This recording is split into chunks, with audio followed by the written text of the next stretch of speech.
Hello and welcome back to another video. So it's been a while since my last one. I hope you've all had a great Christmas and New Year's, and 2024 has started off well. Yeah, I managed to catch COVID over Christmas, so it wasn't the best Christmas I've ever had, and it took me out for a week or two. So yeah, I didn't feel like jumping in front of the camera at all during that period, and 2024 so far has been quite busy.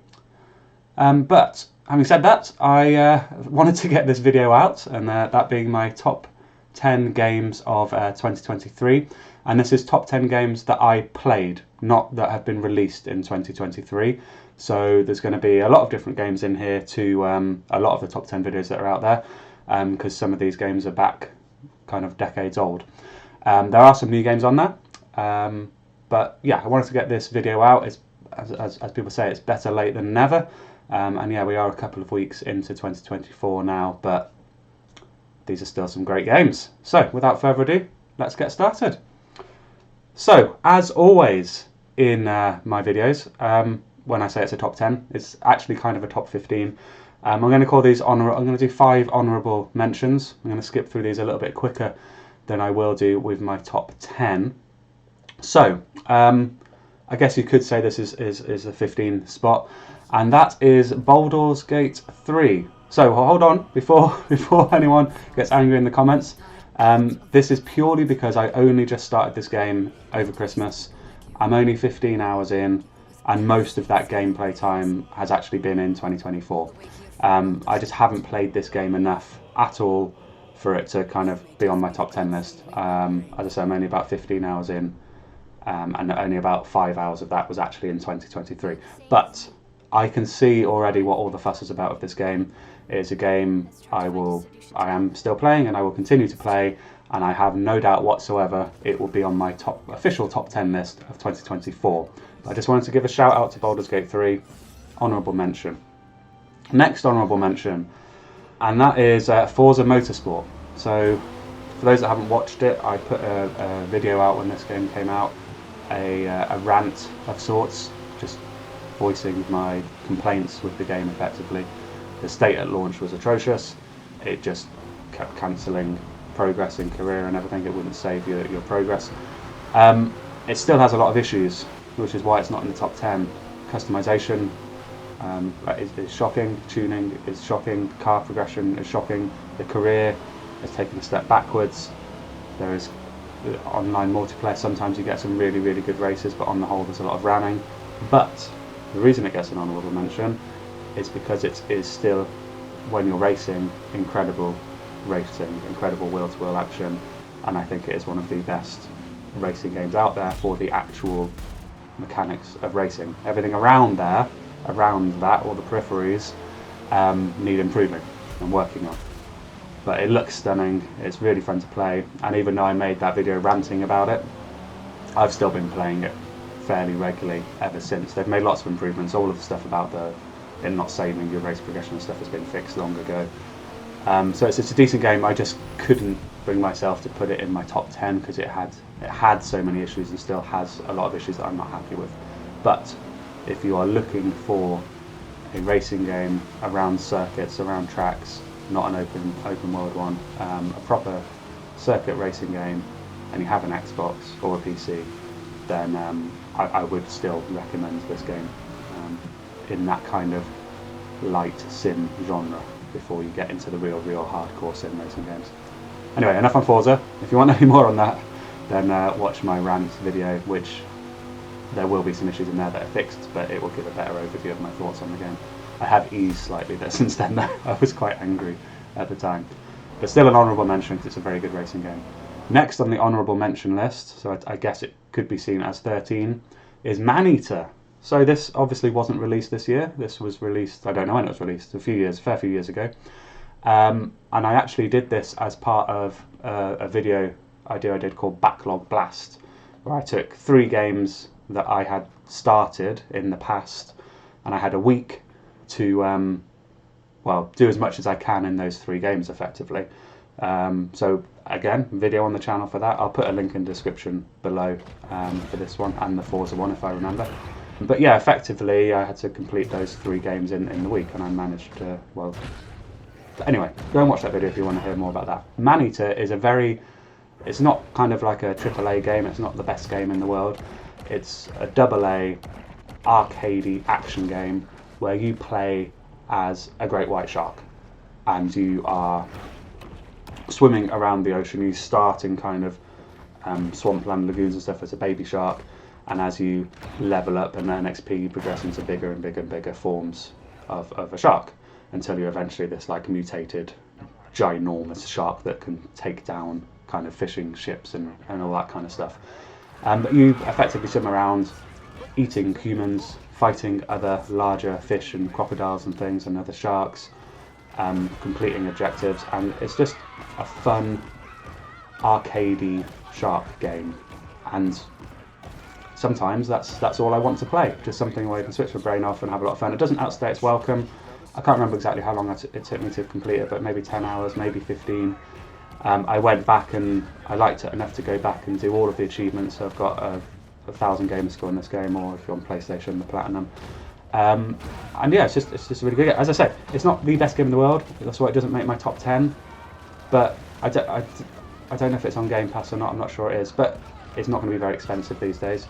If you're bored of, you haven't really got anything to play and you're looking for just a really fun arcadey game, just kind of back to how games used to be and the kind of the Xbox 360, PlayStation 2 era, then yeah, I'd recommend it. It's worth a go.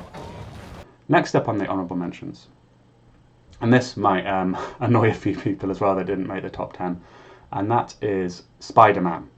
So Spider-Man on the PlayStation 4, the first Insomniac Spider-Man. So don't get me wrong, this is a good game. I had a really good time with this game. Again, there's a review out for this game where I may have said that the game is overrated, which I still stand by, but still a good game. Honourable mention, 12th position on my top 15 games of 2023 that I played. So I love the movement in this game. Swinging through New York, all of that feels really good. The combat feels really good. There's a lot of really strong elements. But the things that Insomniac are known for, kind of making combat feel really exhilarating and exciting and quite easy to get the hang of, but difficult to master with all the extra kind of gadgets and things that you get. And the feeling of being Spider-Man swinging through the kind of between the skyscrapers of New York they've nailed that. It's amazing. And the overall arching story, I didn't mind. I didn't think it was like the best story ever, but I didn't think it was terrible. As kind of like superhero stories go, I think it was quite good. And that is probably a hint of why I'm not as big a fan of Spider-Man games as other people, because I do watch kind of superhero films and stuff, but I don't watch them all, and I'm not a massive fan of the superhero genre in general. But I do watch a lot of the films. So yeah, but the problems I had with the game, which made it not quite get into my top 10, are the missions with MJ. I was telling you, any time a mission with MJ came up, I just wanted to turn off the game and not continue. Even though the map of New York is incredible and very well detailed and realised, I got bored of New York by the end of it, because it's all pretty much the same. I know that you can't really with a Spider-Man game, but I would like some more variety in that. And I just found the missions became quite repetitive towards the end, especially the boss battles. Yes, there was variations in the actual bosses, but it was always just the same thing, the same kind of techniques and things you had to do to take down the bosses. So yeah, by the end of it, I was going to go for the Platinum, because I know it's a very easy one to get, but I was just kind of bored with the game, so I didn't really bother. But maybe I will go back one day. But all in all, good game. 12th on my top 15 games of 2023. So come at me in the comments if you want, but I'm not saying it's a bad game.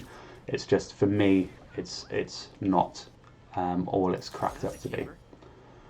Next up, so 11, so still in the honourable mentions, but I guess 11 on the list, is a little indie game called Arcade Paradise.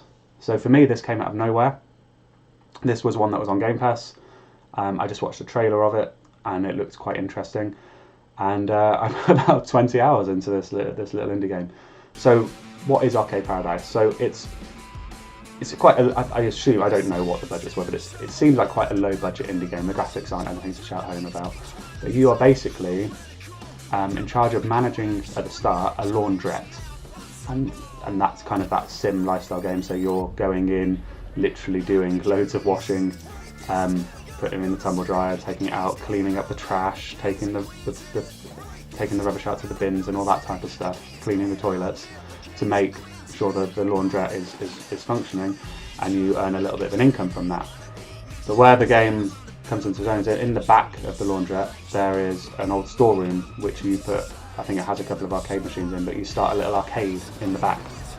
And over, as the game progresses, so customers are using the arcade games, you're earning money from that, and as the game progresses you turn more and more of the laundrette into an arcade until eventually the whole laundrette is an arcade and you don't have to do all the boring laundrette stuff anymore. But the really good thing is that you can play all of the arcade games. So they're not licensed, but they are all based on very famous, very well loved arcade games that the developers have just kind of made their own version of it, so they're not kind of copyrighting the game. But it's way back to the really old kind of vector style arcade games all the way through to kind of fairly modernish games like run and gun shooters and that type of thing, all the way back to kind of Pong style games. But it's really good, so you can play all of it. So there's I don't know how many, but dozens of arcade games. So you can play all of these games, and playing these games increases the income you earn on that particular arcade machine. And there's a little kind of sub game of arcade management that you need to complete daily challenges to make sure that those arcade machines are still earning a good income, and placing certain arcade machines next to ones that are leveled up will give them a boost. So it's about moving arcade machines around. If there's arcade machines you don't like playing, you can put them next to one that you play a lot and it will boost it. And there's this whole management thing about maximising your income per day. And effectively, yeah, you've just got to keep playing, keep expanding your arcade. It's fun buying a new arcade machine. It kind of turns up, and the first time you play it, you're not sure what the arcade machine's like, and it's good. You just get to play loads of little arcade games. And I found it really enjoyable. I played it solidly. I got addicted to it for a couple of weeks. I haven't actually finished it because considering it's an indie game, it's a very long game. As I say, I've put 18 to 20 hours into it, and I haven't rolled credits yet. So maybe I'll go back and finish it at some point. But thoroughly recommend to anyone that likes kind of that sim management style game or arcade games. Just it's a really fun game. Right. Moving on, we are officially in the top 10 now, so I'll just rattle through them. So number 10, a latecomer in the year. I only played this in December, and that is, I don't know if it's Jusant or Jusant. I'm just going to call it Jusant because I don't know how to pronounce other accents, other languages. So Jusant, this is a very beautiful game. It's a kind of stunning, visually looking game, and it's a game about climbing. You're effectively start at the bottom of this ginormous mountain cliff pillar thing, and effectively the objective of the game is to start at the bottom and climb all the way to the top. But the thing I like about this game is the whole way through, all of this climb is through a kind of lost civilization. There was a civilization, a community that lived in this area that, for reasons that you'll kind of discover as you uncover the story, have left. So it's just you alone with your little blue companion, who's really cute, climbing up through this and reading kind of journals and notes and things which explain and kind of unearth what has been happening in these locations and really bring a sense of life to this place, even though when you're climbing through it, it's all abandoned. And I just found it an incredibly relaxing and at times weirdly quite emotional journey. I do like these type of games every now and again. One of my favourite games of all time is the game Journey on back on the PlayStation 3. I like games where they're not too long, you can take a few hours, and it's just about starting at one point and getting to another point, and it's about the things that happen along the way. It doesn't have to be super exciting and adventurous. But yeah, this is one of those games. The climbing mechanics and everything are quite good. It's not difficult at all. It's a very easy game, and they unlock different mechanics and things through the game, so it doesn't get very stale. It only takes about 4 or 5 hours to beat the game anyway. So it doesn't have time to get too stale, but a pretty heavy clip, they unlock new mechanics as you're going through. So just as you're starting to get used to one and be like, okay, I know what I'm doing now, they'll reveal a new mechanic to you, which you'll see in some of the gameplay, I'm sure. Up until the final act of the game, I was enjoying the game, but it wasn't going to make my top 10 list. The final kind of half an hour of the game blew me away, and I'm not going to spoil anything here, but I think the ending was incredible. I think they did a really good job. It all kind of comes together and ties the world together, and I just really enjoyed the ending to this game and the journey as a whole. If you are going to play this game, one thing I would thoroughly recommend, and I don't do it in most games, but in this one I kind of got the clue that I should be, because there's no other storytelling. Make sure you read the journals and things that you find and go hunting for them throughout the game, because without them you're not going to know what's going on. They really kind of give you a feeling for who the people were that lived in this world, and their struggles and their journey and why you're kind of travelling through this space. So yeah, I thoroughly recommend. Just made it into my top 10. Yeah, a really good little indie game. Next up at number 9, we have a much different game, and that is Cyberpunk 2077. So I still have yet to finish this game, because I get so immersed in the world, I tend to not make much progress on the actual main storyline, and then I'll play it solidly for about a month, and then something else will come out that I want to play, or something that I need to review, and I move on, and then I don't come back to it. So that's what happened. I played this in the summer, I kind of got really into it, and another reason I don't finish it is because I keep deciding to start again. So I played this when it first came out, when it was all buggy and a mess, and I put 15-20 hours into it, and I was getting really frustrated with all the glitches and the bugs and everything. I didn't get very lucky with that. I had quite a few bugs. So I decided to put it down and wait until they brought out the next gen version. The next gen version came out, and I waited like another year or two until I played it this summer. But I thought, right, I'm going to start all over again. I'm going to do a different starting character. So this time I played as a corpo, and the first time I played as the I forgot what it calls, but you start out in the wilderness, in the rural area. So I got to experience the different kind of starting paths, because I've been told it kind of all merges after the first few hours. So I've done that, but I had to play that 20 hours again, got to that point and then carried on, and I'm a fair way through the game. I put about 30 hours in over that kind of month or so, and I will go back to it 100%. And the good thing is, now they brought out this DLC, there is they've leveled up this like Cyberpunk 2.0 or whatever they call it. So they put in loads of quality of life improvements. So I'm quite looking forward to going back to a even more improved game. But the actual game, I'm loving. The world they've created is incredible, and that's why I don't make very quick progress, because I find myself just driving around, looking at the environment they've created, getting distracted by little side missions and stuff. If I'm just cruising around on my bike or in a car or something and I see a little side activity, I'll just pop out and do it, and an hour or two will have gone by in an evening before I've actually done any main story mission, and that'll be that for the evening, and I won't have made any progress on the main story. But the story itself, I'm really enjoying. I'm invested in the characters. Some of the missions that I've done so far have been really kind of interesting and impactful. The one thing I will say, which I think they have improved with this most recent kind of 2.0 update, I was getting a little bit confused and lost and frustrated by kind of the RPG elements, trying to level up my character. I was getting confused about what exactly I had to do. There's quite a few different options and things, and I'm not one of those people that plays a lot of really in-depth RPGs. I like light RPGs, so I have heard that in this most recent update they improved that, because I was finding that I was sniping and I'd get a headshot and it would only take like a third of their health off, so I was trying to do kind of a stealthy run, take some people out from a distance, and they just weren't dying. So I don't know if I set my class up wrong, or put points in the wrong slot, or I had not a good enough weapon, or what, but that was a little bit frustrating. But then I thought, like, fuck it, I'm going to switch up, and I switched up to dual mantis blades and a shotgun, and I just went in, stealth be gone. I just went in and mashed everyone up. But yeah, when it's working, the combat's really good, the story is incredible, the visuals are incredible. Really enjoying this game, really like this game.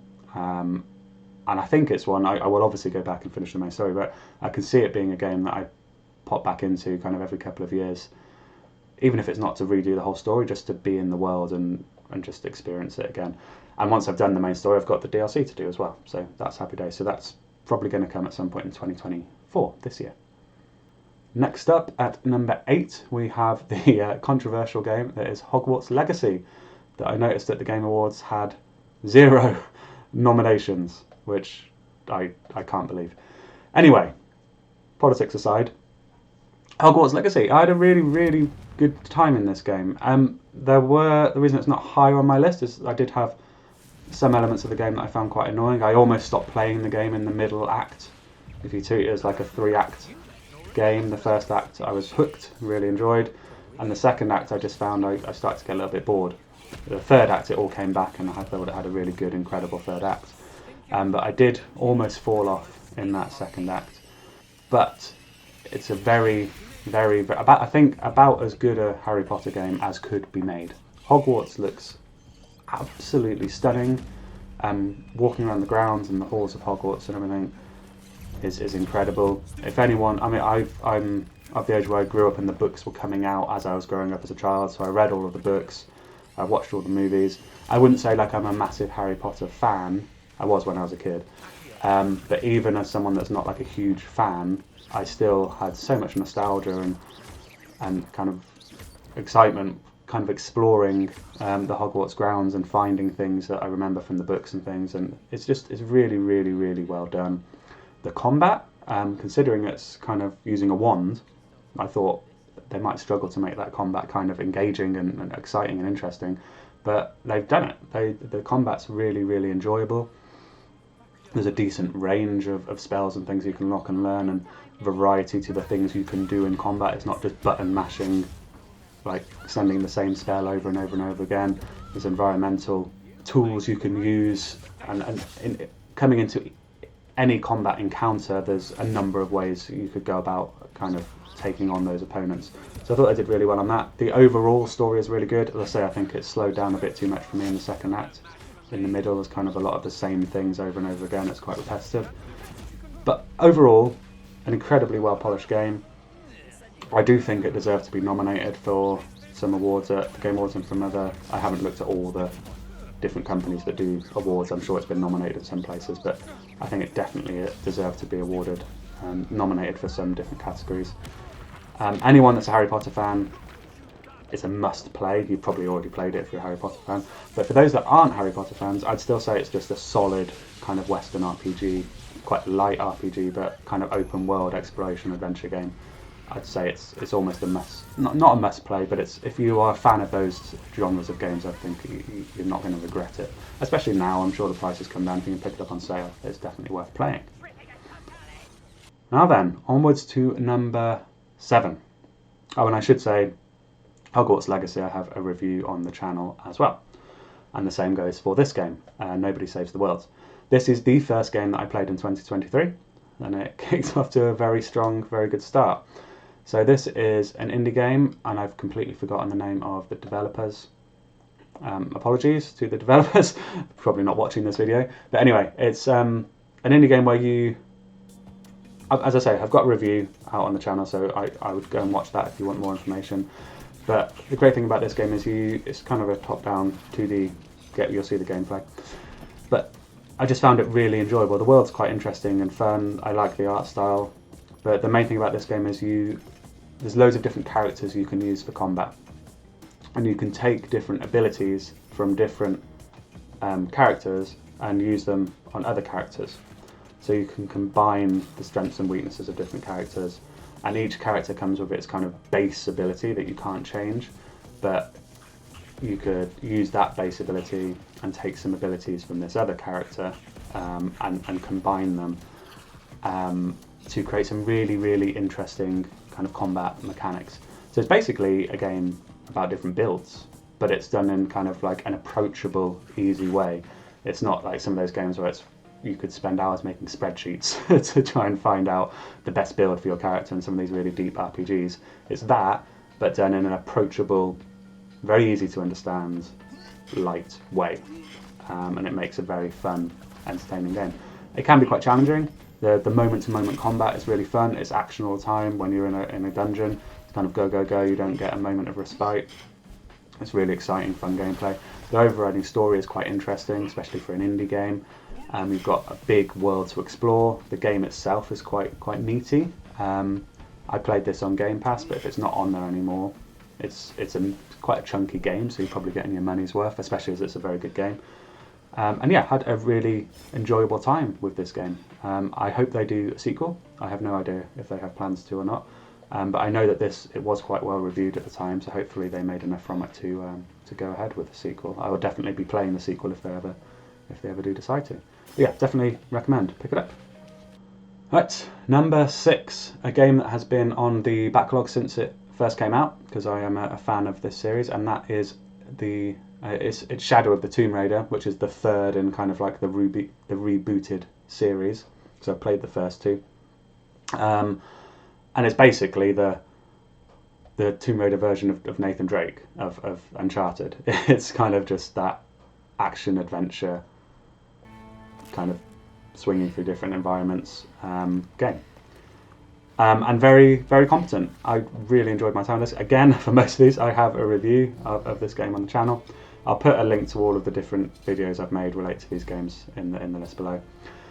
I had a really, really good time with this though. I think I was craving that kind of fairly linear story, almost mission-based, even though it's not mission-based, but kind of linear storytelling action adventure game. I'd played like a lot of open world games or indie games and things, and at this time I was really craving a really kind of high polished AAA game like this.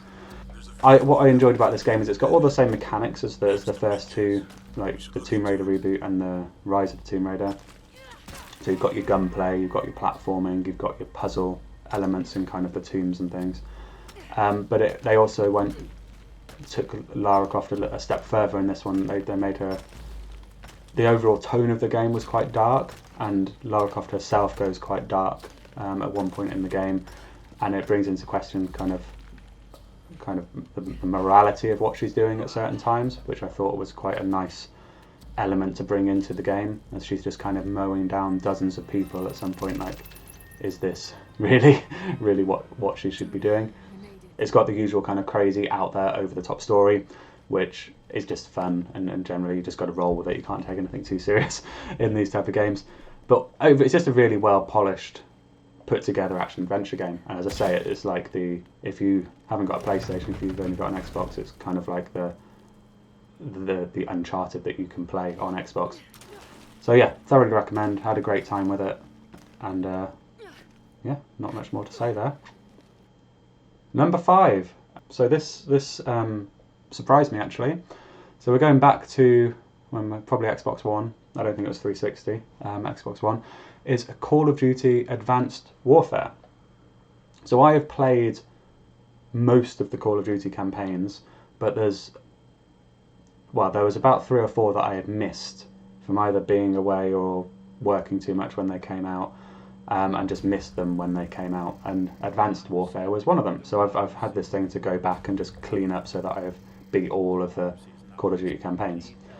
And I'm almost there. I think I've only got Black Ops Cold War and the most recent one, the one that's just come out to do. And then I think I'm pretty sure I've done all of them now. But this really blew me away. I had a fantastic time with this COD campaign. I can't speak to the multiplayer at all. I think I haven't played the multiplayer. Purely on the campaign front. So this is the one that has Kevin Spacey as kind of like the main celebrity character in the game. And it brings in the exosuits and things that you're using. I think I don't know if it is the first time or not, but it might be the first time they brought in that kind of mechanic in the game. But it's one of those really, I mean they all are, aren't they? All of the Call of Duty games are really well polished, fun, first person shooter games. But I really appreciated what they did with the missions in this game, the variety of locations and things that you go to in this game. And there wasn't, from memory, I don't think there was a single mission where I was kind of like bored, like okay, let's just get on to the next mission. I found the whole story, all of the gameplay engaging, and it was one of those where I'd go on for an evening and be like, right, I'm just going to play one mission tonight, and then I'll go and do something else or go to bed. And I get to the end of that mission, I'd be like, okay, one more mission. Oh, okay, well, why not? It'll only be 20 minutes, half an hour, let's just do one more mission. I just kept going, and I think I beat this game in about three days. But just a very well polished, very good story. So my favourite stories are kind of the Black Ops, the first 2 Black Ops campaigns, and even Black Ops 3 to a certain extent, in terms of story in the Call of Duty franchise, and kind of the Modern Warfare. A lot of them are good stories. They tend to have got worse recently, I think, in my opinion. But this is a real strong story, in my opinion. Very well written, and it's got Kevin Spacey and things, so you've got good voice acting and things in there. And yeah, just it's Call of Duty, and it's one of the better campaigns in my opinion. So it makes the number 5 spot. In the number 4 spot, so just off the podium, but a very respectable spot nonetheless, and this is the Deadspace Remake. So Deadspace on the Xbox 360 makes my top 10 games on the Xbox 360 list. Again, I've got a video about that. So I love Dead Space. I've said this on multiple videos. I'm ashamed to say I actually have never finished Dead Space on the Xbox 360. I've made it about 3/4 of the way through, but never just actually finished it because I find it quite stressful to play. And then, so the Dead Space Remake came out. It came onto Game Pass. I had literally no excuse not to play it. Not that I needed an excuse. It was a game I really wanted to play. So I jumped on. And it's incredible what they've done with visually. Obviously, as a remake, it looks stunning. The sound design is stunning, as it always was anyway, but I think they've notched that up a gear as well. Your character is now voiced, where he was silent before, which I think does add to it as well, but it doesn't take it too far. But there's certain moments where he is voiced, and it does make a difference. They have improved gameplay elements. I know 100% in the non-gravity, the anti-gravity sections where you're floating around.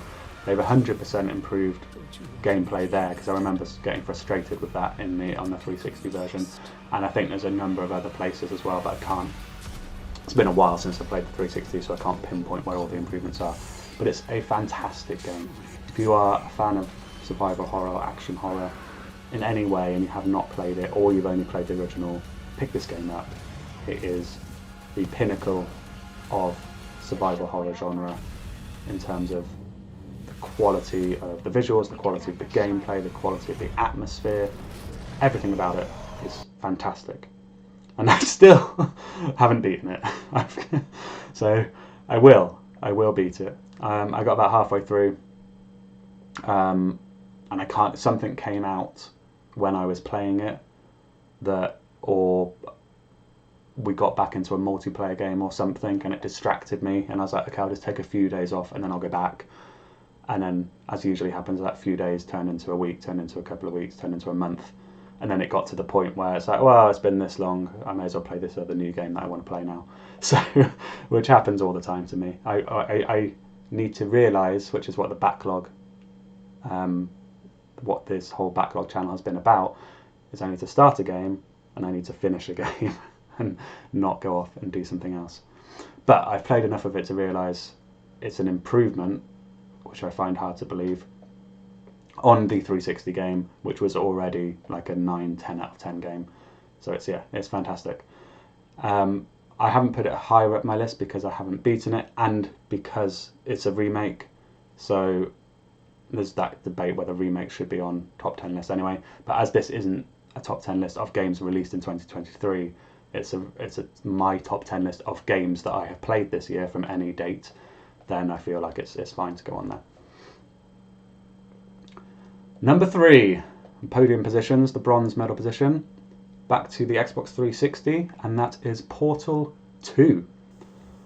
So this has been on my backlog, one of the biggest games that was on my backlog for ages.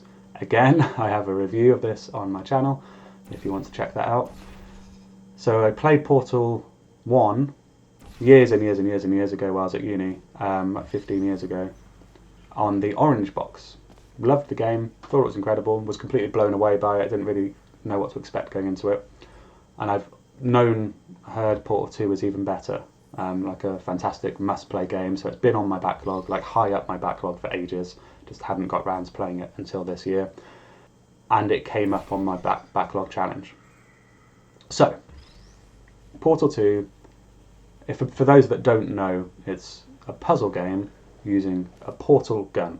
So you'll see from the gameplay, but you fire it once to open a portal there, and then you fire it again to open the other side of that portal. So you'd go through here and you would pop out here.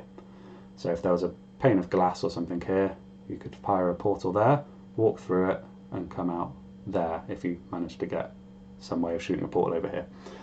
And they use that mechanic, that base mechanic, to create all the puzzles in the game. They add other elements to that, but that is basically the base level of the game. They add loads of other things to that, so you can bounce and do different things and speed yourself up, but that's the base of the game.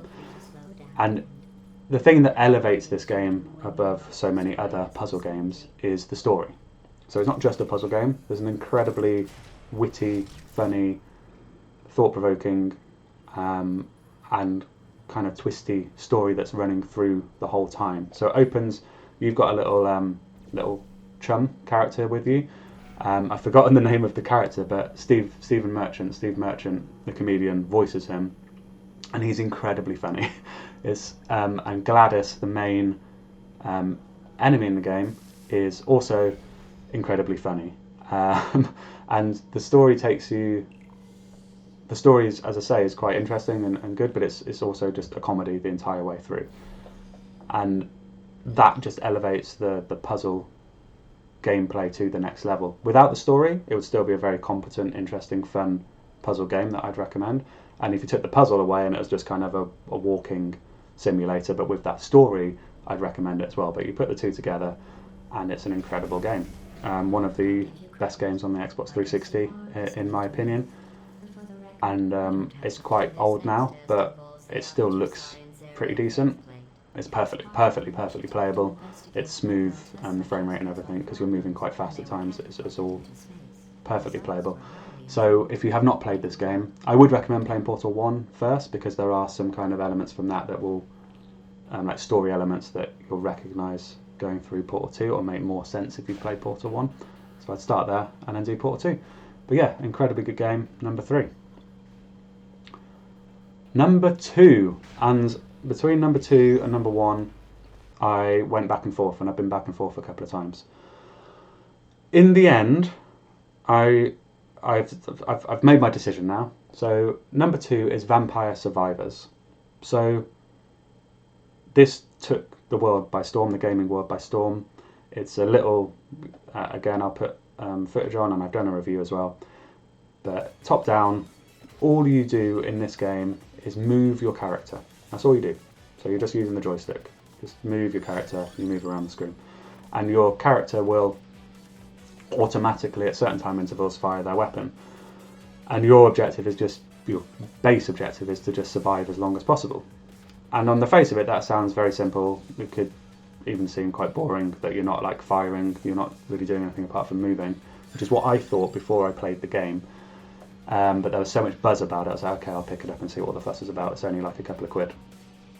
And yeah, I'm very glad I did. I got utterly addicted to this game for about 2 weeks. And it's just that kind of dopamine hit over and over and over and over again. So you will pick up upgrades. Every time you level up, which you do quite quickly, you can either unlock a new weapon or upgrade the weapons you've already got. So eventually your character's just kind of firing multiple weapons all the time, all over the place. So there's just lights and everything flashing all over the place, which is, again, is just a dopamine hit. The screen eventually just becomes kind of absolutely full of different enemies and things that you're trying to take out. And you can do long-term upgrades to your character. As you earn currency and things, you can unlock upgrades that will permanently buff your characters, so you can progress longer and longer. And you'll learn tactics. So, like the garlic is one of the weapons, for example, which is like a ring around your character. I quickly learned that was kind of way overpowered. So you can do that, and then it's working out what goes well with the garlic and what weapons work for certain levels, because there's loads of levels you can do which each have different characters, which each have different weaknesses and things. And it's just an utterly addictive game, and it just comes back to the basics of game design, of just create a very, very satisfying core gameplay mechanic. And they've done that here. I think this was made by a single developer. They've done an incredible job. And it's just got that addictive gameplay loop, that one more, one more, one more, one more. And every time you're progressing slightly further to like a further level, a further time in the level, or on all of the levels, there's secrets that you can find. So you might use one run. The maps are quite big, so you might use one run to go and find this secret on this corner of the map. And you're probably not going to have time in that same run to go and look at the other corner of the map because they're quite big. So you'll use one run to go and find this secret, one run to go and find this secret. And you just end up racking up runs and runs and runs, and you'll unlock new characters which have different starting abilities, and before you know it, you've spent dozens and dozens of hours in the game. I think I've put about 30 hours into this game, which, considering it's a game where you just move and do nothing else apart from choosing what upgrades you want, is a hell of a long time. So I'm sure most of you watching this already know about this game, but I only played it this year. I don't know if it came out this year, or I think it came out in 2022. So I was a year late, but an absolutely fantastic, addictive game. If you haven't played it, like I say, I think when it first came out, it was only about £3 or $3. So even if it's the same price, just pay it. Just go and play it. Alright, number one position. So I say I was umming and ahhing between these two. Number one, I have gone for Starfield. I love this game. So the reasons I was deciding between this and number two is because Starfield does have some issues, whereas I don't think Vampire Survivors does really. But Vampire Survivors does far less, like the scope of it, and I've put more time into Starfield. If I wanted a sequel, I would far rather have a Starfield 2 than a Vampire Survivors 2 if I had to choose. Anyway, Starfield. I am surprised, I have to say, by the blowback that this game has had, both on release, and it seems to have gotten stronger as the time has gone on since. I see a lot of the issues that people are raising. So yes, it would be cool if you could actually just fly your ship down and land rather than it just be kind of a loading screen, and like actually fly through the galaxy and stuff and not just fast travel everywhere. But the games that do that, so like No Man's Sky and stuff, I love. That's a game that I really enjoy. They don't have as in-depth cities and the number of planets and well, actually they probably do have the number of planets, but as in-depth cities, as in-depth quest lines, character building, like lines of dialogue, voice acting, 15-hour side quests and all of that. And I just think, yes, it would be cool to have it, and hopefully that's in Starfield 2, but you can't just have everything in one game. It's just unrealistic. So I think a lot of people's expectations with this game going in were too high, and maybe Bethesda should have lowered that slightly to be a bit more realistic. So that's the thing that I would agree could be better, but for what I've just said, I don't think it had to be better. But everything else about this game, it's a Bethesda game. It's got the core story, I think, is incredible. I'm not going to spoil anything here, but if you've played Starfield and not got to the end of the main story, like you haven't beaten the main storyline, then you haven't experienced the game. And I know that's a stupid thing to say, that like you've got to play to the end of the story, but I would say that this game is like an MMO or something, where you play through the first 20 hours and then the game begins, and then it's kind of the end game, you're doing all this other stuff, and you look back after 100 hours or 200 hours, and that first 20 hours was just like the intro to the game.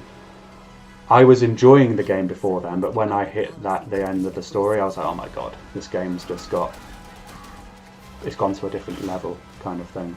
But that aside, I just love everything. So I love space exploration. I love going to different planets. The gunplay in this game, I think, is really fun. The combat is interesting, and I'm not getting bored of the combat yet.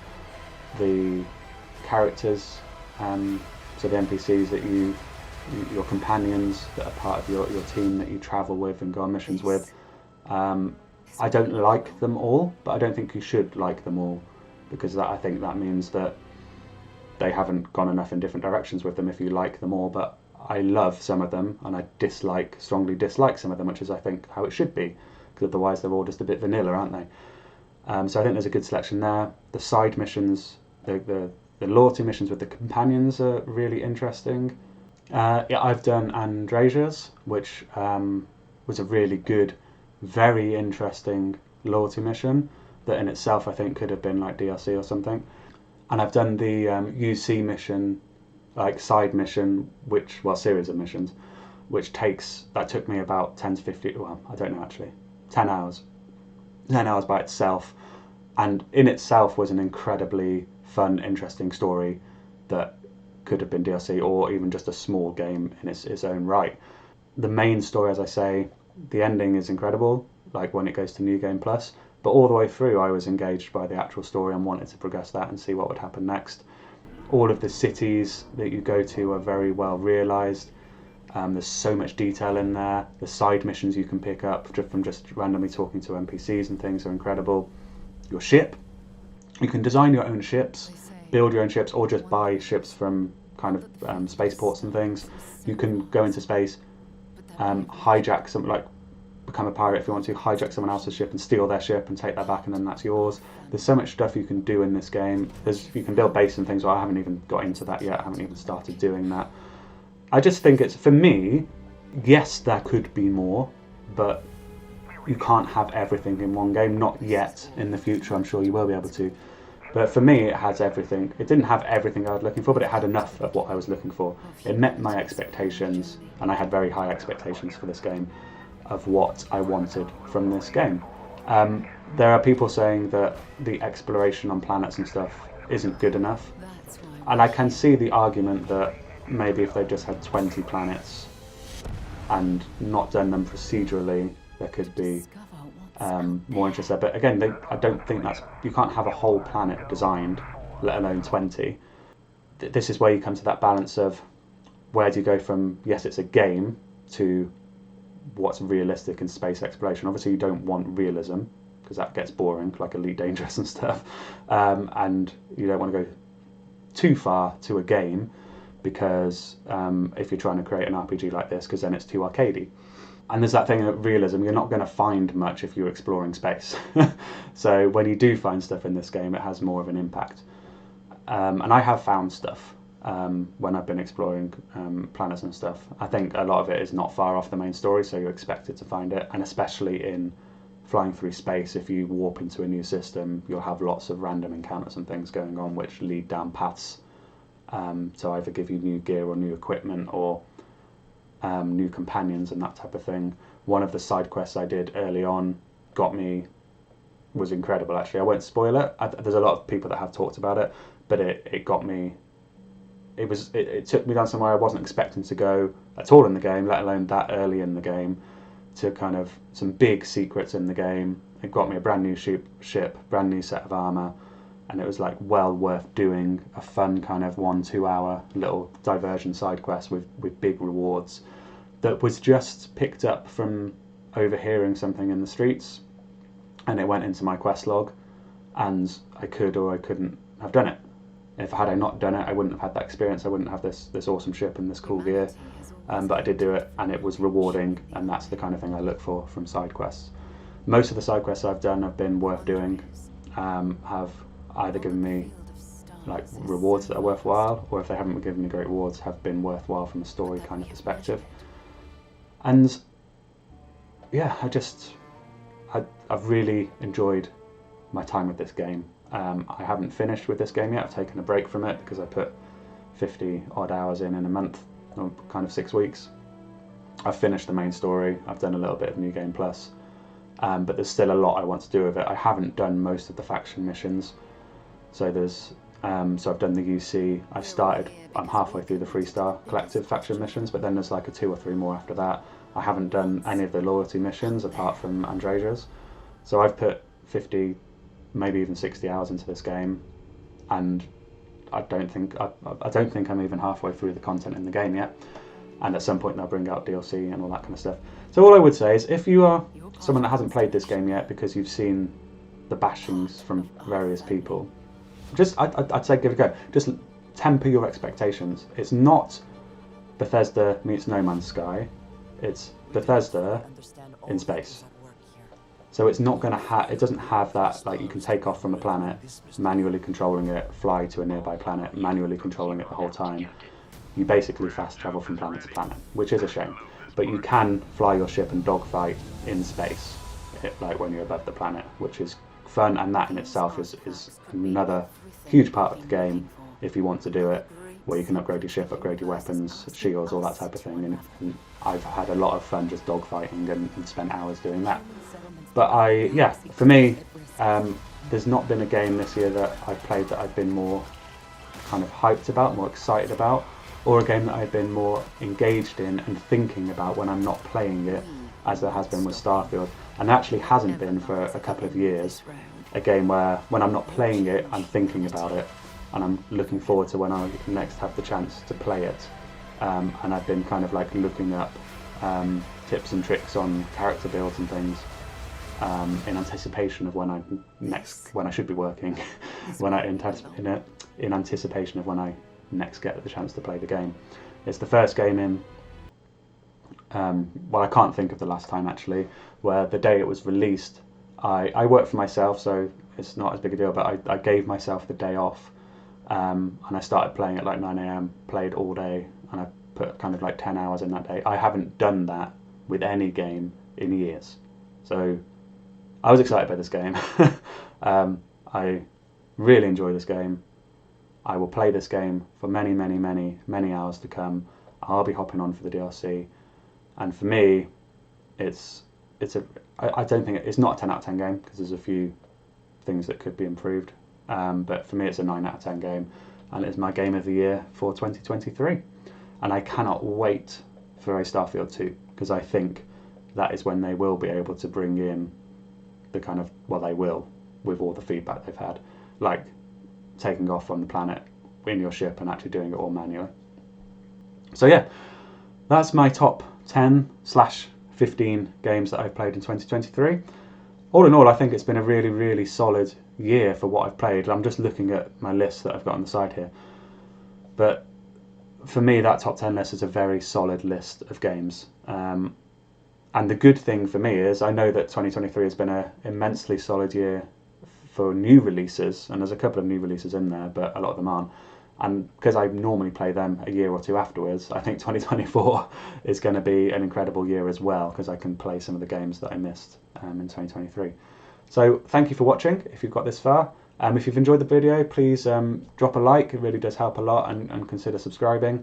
And please do drop your list in below, either new releases, or I'm often more interested just to know people's top 10 lists of games they've played, no matter what year they're from, because I think most people aren't going to play 10 new games in a year. It's not realistic for most people to drop kind of 600 quid on new games in a year.